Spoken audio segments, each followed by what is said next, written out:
Assalamualaikum warahmatullahi wabarakatuh.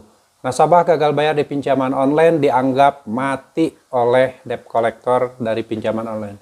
Bagaimana penjelasannya? Yang ingin tahu penjelasannya silakan kalian boleh simak video ini sampai habis agar kalian tidak salah memahami isi dari video ini.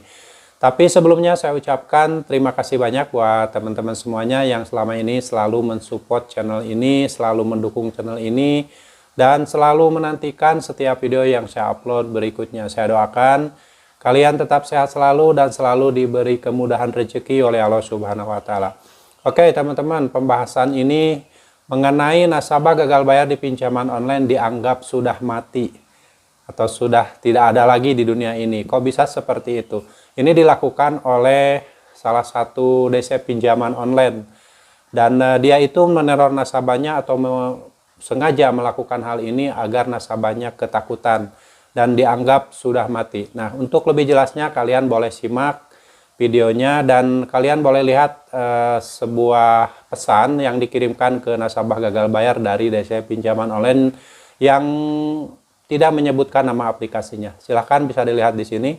Isi dari pesan yang disampaikan oleh DC pinjaman online ini berisi, kalau Bapak masih hidup di zaman sekarang, kami akan patungan Pak seluruh Nusantara ini untuk Bapak. Nah, ini kalau diterima oleh orang-orang yang baru mengalami telat bayar atau gagal bayar di pinjaman online akan merasa kaget ketika dia disebarkan bahwa dia itu dianggap sudah mati oleh debt collector pinjaman online. Anda yang menerima pesan seperti ini atau mirip-mirip seperti ini, dikatakan Anda ini sudah mati, sudah jadi bangkai dan sebagainya, itu Anda tidak perlu menyikapinya terlalu serius. Karena ini hanyalah pola-pola strategi ancaman penagihan yang dilakukan oleh DC pinjaman online agar Anda segera melakukan pembayaran. Poinnya agar Anda segera melakukan pembayaran. Jadi kalaupun Anda dianggap sudah meninggal, sudah tidak ada lagi di dunia ini, sudah bau bangkai dan sebagainya, Anda tidak perlu khawatir. Itu hanyalah sebuah ancaman saja yang dilakukan oleh DC pinjaman online agar Anda ketakutan dan malu. Itu yang diharapkan mereka. Kalau Anda malu, akhirnya kan Anda mengusahakan untuk melakukan pembayaran. Nah, penyebab hal ini sampai terjadi, sampai Anda dikatakan sudah meninggal, sudah mati dan sebagainya, ini adalah karena awalnya nasabah gagal bayar ini tidak pernah merespon apa yang disampaikan atau apa yang dikirimkan oleh DC pinjaman online, baik itu chat WA, email, SMS, baik itu DC pinjaman online yang menelepon. Jadi nasabahnya cuek, nggak pernah merespon. Itu karena mungkin nasabah ini nggak mau pusing, karena suka ada debt collector lapangan atau DC deskol yang suka nelpon itu, dia nelpon tetapi kata-katanya itu tidak beretika, sehingga nasabah malas untuk merespon semua chat WA, semua telepon yang dilakukan oleh DC pinjaman online. Nah, inilah yang menjadi penyebab sebenarnya, yang akhirnya ketika nasabah ini sangat cuek sekali dengan semua penagihan dari DC pinjaman online. Nah, mungkin si DC ini kesel, akhirnya dia menyebarkan berita bahwa nasabah ini sudah meninggal, dianggap sudah mati. Sehingga diharapkan kalau misalkan disebar seperti itu, nasabahnya akan membayar. Itu ya.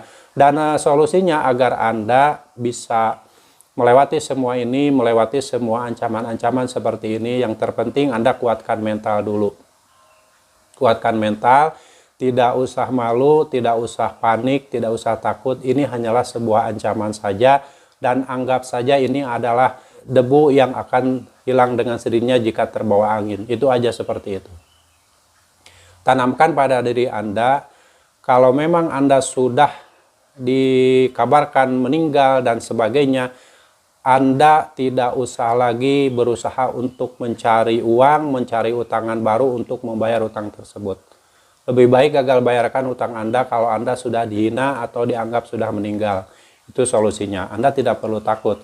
Hadapi semua ini, hadapi semua resikonya yang akan terjadi pada Anda, karena yang namanya gagal bayar di pinjaman online itu resikonya tidaklah seberat yang Anda pikirkan. Yang berat itu adalah pemikiran Anda. Anda seolah-olah Kalau disebarkan sudah meninggal, Anda takut nanti tetangga tahu bahwa Anda ini sudah meninggal dan sebagainya. Itu tidak perlu dipikirkan. Yang terpenting adalah kuatkan mental dan kuatkan jangan sampai Anda merasa malu. Karena itu kan strategi yang dilakukan oleh DC Pinjaman Online. Tujuannya agar Anda segera melakukan pembayaran. Oke ya, demikian. Semoga sharing ini bermanfaat.